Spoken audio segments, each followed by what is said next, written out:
Okay, may na mga kailan atong may nabi ano atong deputy sa Usami City Fire Station si Ma'am Villapuerte uban sa tuang fire investigator na si Sir Gornes kabahin ni sa nahitabo nga sunog din sa may barangay Katadman Manabay ning syudad sa Usamis din usa ni kadako nga sunog no kay ubay-ubay man gyud na mga panimalay ang naugdaw o niya na ato sila nga kuan sa initial na report kabahin sa mao nga sunog.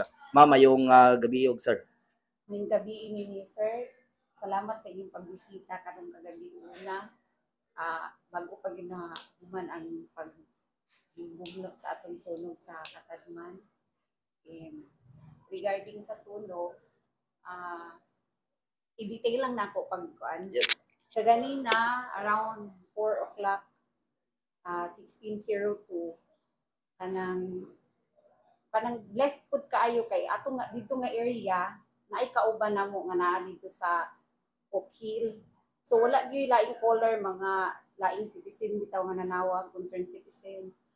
Among kauban siya may nanawag diri. Dayon visible na gid siya nga naa gid siya sunog kay aso na. Dako na kayo. Dako kuan na gid siya. So diha dayon nag-deploy mi og duha ka fire truck sa Gango Fire Station, Gango substation og diri sa amo nga kuan. So approaching pa lang among kuan dako na gid siya. So nag-raise ang amo ang aning first kuan dito at fire ground commander. Nag-raise siya og second alarm around 16:09. 16:09 o nag-raise siya second alarm. Second alarm is tanan na ng fire truck namo gi-deploy ang substation sa Carmen ug amo diri na tulo ka fire trucks. So pag abot dito medyo problema lang kay ang iyang agianan pagpasulod is gamay katong sa kapilya. So naglisod ang amo ang mga atong firefighters sa pasulod. So naamay agianan diri dapit sa kaning funeral sa Gamalinda. So dito nag-agi ang isa namo, I think Jack ata ang nagkuan dito ang volunteer. Sila'y dito naglabay o nag-fight sa kalayo dito dapit and then diri sa dapit sa atbang sa Oak Hill. So lisod-lisod yun siya kay sudlon nun. Tapos pag abot dito is ang area is ang mga na sunog nga mga balay is light materials then hangin pag daw siya.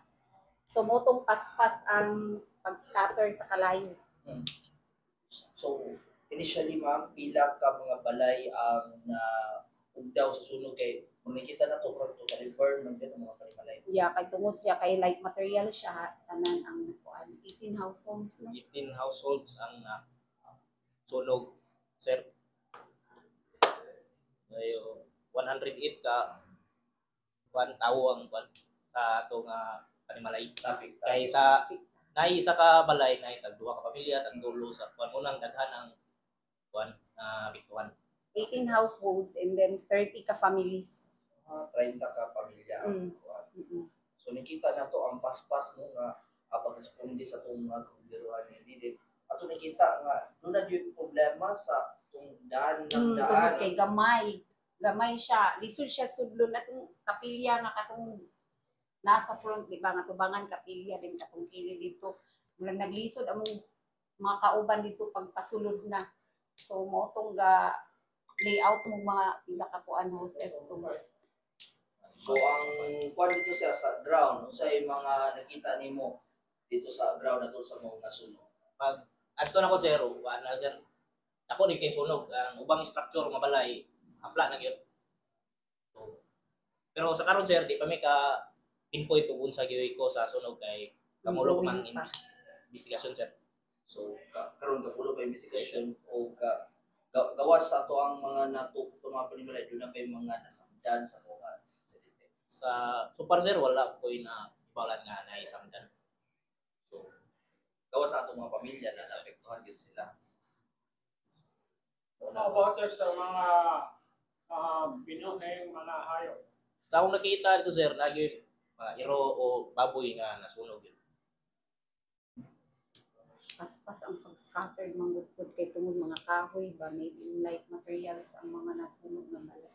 And then according sa amo ang chief supervisor tong among unang fireground commander, kuan daw light materials daw din hangin pag daw kayo. So mutong paspas ang pag-scattered sa sunog.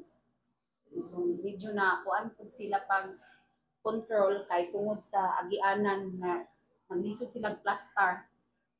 Pero pasalamat lang ta kay ila ra gyud na control and then na wala na naka-scattered until 18 houses patog lang.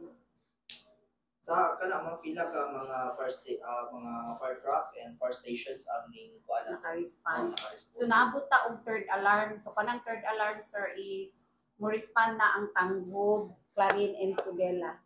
And then amoa fire trucks pud ang na-deploy sa amoa din. Nakatabang ba ang ato ang pagbuhay lamang ng substation sa may gamo? Yeah, sila mo unang nag-respond dito og ang kuan amo mo ang 180 nga fire truck diri. So paspas apod mas advantage gyud nga naabitaw mi mga substations ron kay kung say nearest nila nga kuan sila mo unang tawagan namo nga mo kuan mo unang first respond og ang amo ang isa ka fire truck diri. Kato kay gapag deploy nami og duha diretso ini mao man gid siya normal nga duha gid among ikuan kay ang caller namo nga kauban siya jud nag-justify na visible gid siya nga naisunog kay ang mga tao daw dito iyang nakita is puro lang daw singgit og sunog and then wala na nawag. So siya mo'y nakakuan nga kusog na ang aso ang kalayo mo tong tawag siya It is a fire station. Pila ka pa fire truck na natin. sa Uzamis alone sir 5. How about sa mga volunteers? We have 4 volunteers sir nga na fire truck, EBI, Brian, ang Hebron ug ang Ilim o sara ba na siya ang Ilan mo ba na siya o 4 ka kuan. So ang usap pud sila nga nag-respond kaganina sa sunog sir.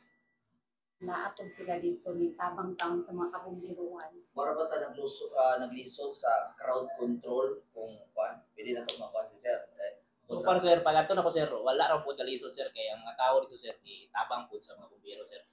Mo So, naka-nindot po sir. nakita na to pag sinabangay si Yes, sir. presidente po. Yes sir. Kuan po sir, kuan ba pag ato ba ninyo nakasalbar pa ba yung ubang mga kuan ng presidente sa pagkain? Ay sir, ay gihinakuta yun sir pag itong mga gamit, mga TV, mga appliances na sir. Naginakuta yun sila sa gawa sir. Salba yun nila sir. Nakasalbar pa yung tao. Nana no mga insidente. Inyo na lang siguro pahimangno ana sa tungkol kay murag first ning nga sunog kapag dako So far sa Oo. under ni Sir Junela Sir nga Junela kay ato nakita to mga niyagi gamay naman kaayo no. Kuan isa lang household karon 18 household. Dako-dako na gyud ni siya nasunog.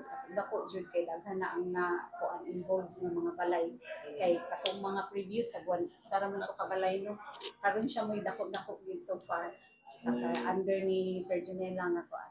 Inyong mga reminders, safety tips, gamay lang kaayo ana sa itong mga katawan. Then ato ang hotline in case no kay para di na sila magkatibulag para sa lang kuan na lang mag cellphone na lang bukan mangod. Lagi sa katawhan diri sa Usami City and to the nearest mga local municipalities no ako gipangimangno nga unta kanang magmatmunta especially sa atong panimalay we have to nagitay kanang regular check sa ato ang mga electrical nato avoid gyud mo magamit anang mga octopus wirings kanang di ba usually mangud sa atong panimalay daghan natang mga extensions tungod sa atong mga gadgets nagkuan na unsa na octopus connection na so dili gyud na siya maayo no kay especially labi pag uban mag-charge nga biyaan and then especially kanang magluto pod nga mabiyaan so kanang magkuan ta kung magluto or mag-prepare tag kuan sa atong panimalay dapat naagid ta kanang ato yung atimanon kanang pagluto nato dayon kanang sa electrical gyud kay usually gyud kasagaran gyud sa mga nasunog diri kanang yung electrical kay kanang octopus connections dayon ang ilapong usually pud sa mga balay nga mga ingon ana bitaw sir nga kanang karaan nasunog nato ilahang mga wirings is katupang mga karaan ba which is dili bitaw siya maayo nga mo'y ikuan karon pero mo siguro pud kay sa mura na anda nila sukad sa una ba wala gyud na change So mo nang bantayanan. Ato ang hotline number na pwede na to ka kuanan o matawagan sa itong mga kaigsunan. Naatay sa landline nato 521-1111 ug sa ato ang hotline sa cellphone number Ang hotline cellphone number 0949-971-1711. Alang sa itong mga kaigsunan. So, niya na ma'am, dagan salamat no, sa pagpasabot sa itong mga katawhan. Mensahe na lang siguro nimo in behalf sa itong happy sa kapupiruhan din sa syudad, isip deputy. Magpasalamat ko dako sa first of all ninyo sir nga naamo karon. Pasalamat ko. And thank you also sa akong mga kauban ng mga bugero nga aptik ayo sila nag-respond sa tawag sa sunog. And then salamat sa Ginoo kay ila ra yung na-control. And sa mga katawhan diri sa Usami City, kung dili lang diri sa mga nearest nga kuan, dapat magmatnon ta. Tapos safety first gyud ta no, nahon gyud nato ang safety sa atong panimalay. Dili ta molib sa atong balay nga naay nakasaksak nga anything. Dapat i-check sa ninyo and then kung magluto man gali ta, dapat dili gyud nato biyaan. So present of mind kumbaga kay mas maayo pag mas makawatan kumbaga kung unsa ka sa lain pa nga istorya kaysa masunugan kay kung masunog wala gid tanan.